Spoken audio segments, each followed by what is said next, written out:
Carolina Wren box. We're gonna look and see if there's eggs or a nest. Anything in the nest?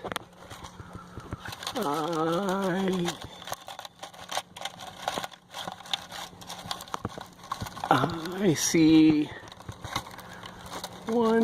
I see 3 eggs in there. Yay, egg! And I got my son helping me.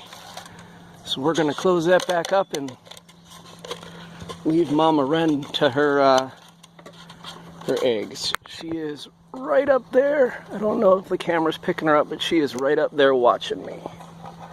So we're gonna close up her nest and go on about our business. I'll kick back on when we get to the next one. And we'll see if there's eggs in this one. Reach in there. And I see, looks like four eggs down in the bottom of there. I don't know how well my camera's picking it up. There's 4 eggs in there. So we'll push it closed. Ooh, we've got some ants all over this house. Sweep the ants off. Hopefully the Mama Wren doesn't leave the babies because of the ants, so we'll have an update on that next week. We're at the tree swallow box, and we are going to open it up, and I think she's in there, so she might fly out the side at us here, I don't know. Oh yeah, Mama's in there. She ain't real happy. Come on, Mama. Come on, Mama. And do we have eggs?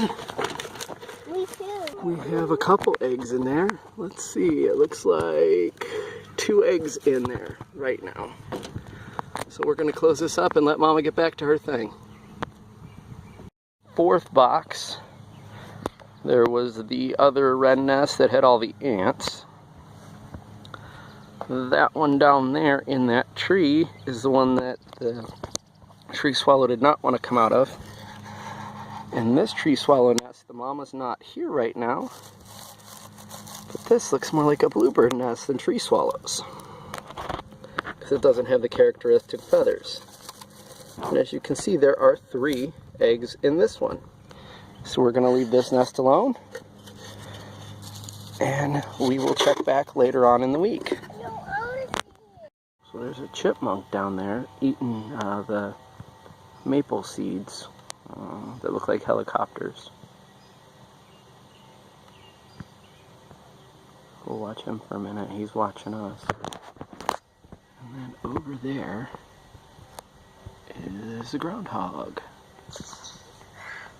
We're watching the groundhog, but we're right here by this little chipmunk. It's probably one of the chipmunks that comes up to the bird feeder. There's 2 animals. Yeah, there's a chipmunk. And then over there is the groundhog. The groundhog lives in the big brush pile.